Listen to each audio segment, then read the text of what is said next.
Welcome to Climbing Together, the small business experience. I'm Beth Houtrow, founder of Climb the Small Business Book Club, and every episode I talk to a small business owner about a mistake that they've made and what they learned from the experience. Mistakes are inevitable, perfection's impossible, so let's embrace the mistake. And today we're so excited to welcome Holly Martinson to the podcast. Holly, tell us a little bit about you and your business. Hi, thank you for having me here. I'm excited as well. I am the owner of Patient Minds, and I am an executive function coach, and I support neurodivergent individuals. And at the moment, I'm working with different age groups, students and adults. And adults, I also tend to support those who are entrepreneurs starting their own business as they find their creativity and some of their challenges keep them from ideally fitting into that really structured 9 to 5 job. So yeah, that's amazing. Yeah. Do you do that mostly online, or is it in person, or how's that work? I do. I'm working online. So the pandemic was, a challenge and brought about some gifts, I think, for all of us. And so I just discovered I could reach more clients and, in different places of the country and the world. And so that's been really exciting. That's amazing. And it's so important, as I have a sibling who's neurodivergent and a partner who probably is undiagnosed neurodivergent. And I know how important it is to get that help, to understand how your special abilities and skills can be applied, especially to entrepreneurship, and really help you thrive when you don't thrive in a, like you said, a 9 to 5 setting. So love and appreciate the work you're doing. But we are here to talk about mistakes. So talk to me about a mistake that you made as you were growing your business. I love mistakes because there's so much to learn from them. Now that I said that, I'll probably face another. So one of the biggest mistakes I think I faced early on in starting my business was, looking around me at what other people were doing and seeing all the social media channels and feeling like that is what I had to do or I was never going to find or get clients. And that was overwhelming to me because it's not particularly been an interest of mine. And I don't necessarily enjoy spending time learning that. I have friends and folks around me who love it, and it's exciting for them, it's rewarding for them. And so what happened is I began to freeze. I kind of got frozen. I got paralyzed. I kind of began to contract, which also meant that that wasn't supporting me in starting my business either. So I just kind of hit this little season where I didn't know what to do, and I was ready to take a bunch of money that I didn't really have at the time and pay some sort of coach or consultant, and kind of just hit a really rough spot in that area. Yeah. So. Okay. And what came of that? What did you learn from all of that? Yeah, I learned so much. And I was really fortunate to have some people in my network who were encouraging me to stay away from those template, $3,000 to $5,000 we'll fix your marketing, coach programs. And they do work for some people, and it just wasn't something that was going to work or be accessible for me. And people in my network encouraged me to stay true to who I am and to be authentic to myself and to look at what my strengths were and how could I use those to help build my business as I started out. And it didn't take me long to really realize how relational I am and how much I love building and cultivating relationships. And as a coach, that's just really primary in what I do. And so networking became the majority of what I was doing. I started out with a small, more local network to build some confidence in some people that I already knew. And then I started tapping into connections other people shared, or people I found on LinkedIn, or people that were prominent in the industry that I really wanted to make sure I was, following their work. And as a result, I felt excited and energized. I was meeting amazing people. These people were getting to see who I was and how I communicated and interacted so that when they made referrals, they'd have a sense of who I was. And my confidence came through because I was doing what was a strength of mine and what felt right to me. Yeah. So, It's very interesting. I am much the same. I mean, half the reason I started this podcast is because I was like, how do I get social media content that doesn't feel like a lot of work? And podcasts are great because I love having conversations, right? And you can get these great snippets out of them and insights uh, because I'm like you. I do not enjoy social media. It's not natural for me. And I've had to recognize that probably networking is far more important for what I'm doing and far more, like you said, natural for me. Now, I'm an introvert, so it's a little bit harder for me, the networking side, but I do also enjoy people. I like talking to people. And so that is one of the direction changes I'm making. I'm learning. It was my mistake, is that it's probably not all about social media for me.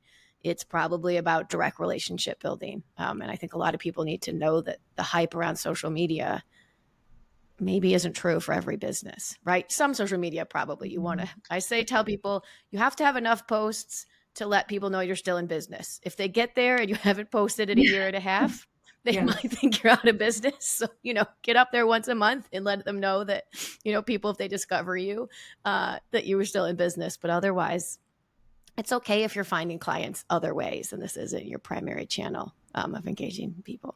So I love Yeah. that advice that you gave and what you learned from that experience. All right. Yeah. I mean, Well, it's and just, so go ahead. No, go oh, I was ahead. just going to say, it's just been more authentic for me. And I do, as you said, I do still have to figure out some things with social media. Um, but I've enjoyed it. And I would just say for anyone who is starting out, to just really think about what your strengths are. And it could be more of a combination, it could be something completely different than what we've talked about. But to think about what your strengths are because you want to be fully yourself and you want to be fully confident when you're out there representing yourself and your business and Yeah. starting out. So, 100%. Yes, 100%. So I hope all of our listeners take that to heart, that trying to be something you're not is really difficult.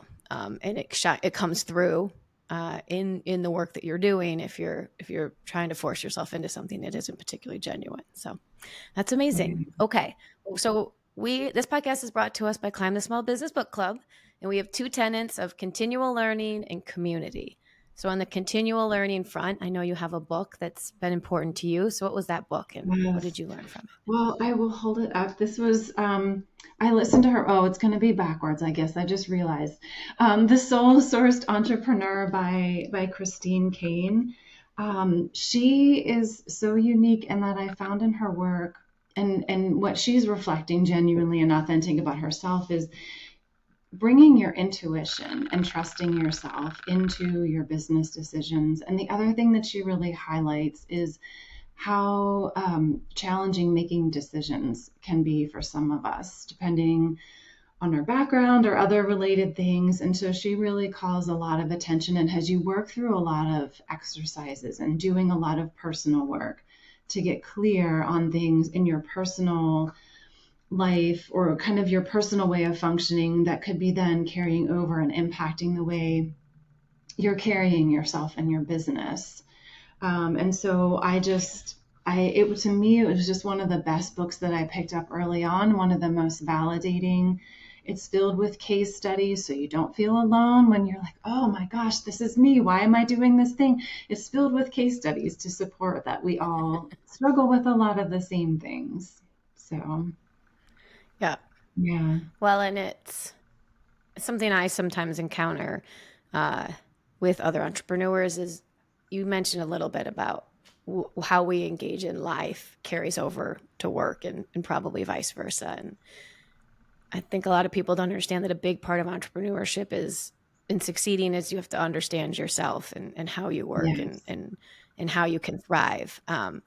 Because if you don't understand yourself on a whole level, then it's very hard to really understand how you're going to get yourself to do all of this work and put yourself out in the world and feel confident. Mhm. Um, you know, all of those things are necessary to be an entrepreneur. If you're scared to ask for things, it's going to be much harder. If you're, Yeah. if you're just not confident in who you are, it's going to be much harder to appear like an expert in something, those kind of things. So she talks about a lot of those things, like those of us that maybe were conditioned to need or to feel or to stay small and to second guess. And so there's a lot of discomfort involved. There's a lot of freedom that comes in working through it, but there needs to be a willingness to experience some of that discomfort and personal growth. So yeah, awesome. Yeah. That's very cool. All right, so our last topic is on on community. Our last topic is community. So talk to me about how you've built your community of entrepreneurs around you and what they've meant to you. I pause because I don't know how to put words to this. I couldn't be doing what I'm doing without the community that I have around me. And it's just, gosh, I've just tried to align myself with people that have similar values, that think in different ways and see the world in different ways. And that's always important to me. But people that have, a genuine authenticity that you can feel, that have good intentions, that are kind, that care about what they do, that are passionate about what they do.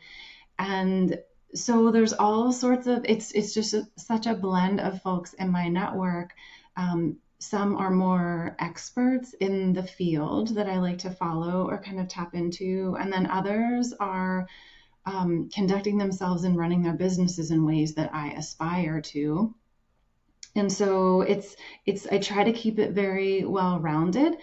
And I also try to approach these relationships not as just what can I learn from them, and think, am I just doing all the taking here? I try to be very conscious about creating kind of mutual relationships. So something where I can offer resources back or be available for help. And maybe it's not always with that person, but it's being available and open to someone else, so that it just keeps that circle and that space open for giving and learning from each other as part of a network. Yeah, that's amazing and so important. If you want to get from other people, you have to be prepared to give. And sometimes when you're first starting out, that can feel a little difficult. Maybe you don't know what you have to offer other people, but there's usually something. Maybe they want someone to take a look at a website, right? They want somebody to, to be a second eye on their social media and just give feedback. Like, there's lots of ways that you could support other people as perhaps a potential customer. Like, you could have that lens.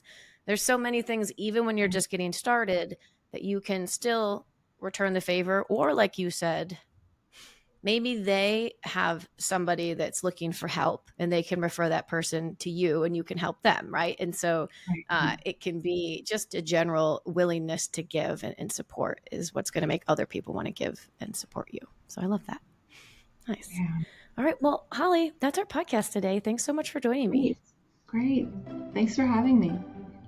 This podcast is brought to you by Climb the Small Business Book Club, where entrepreneurs go to learn, discuss, apply, and grow.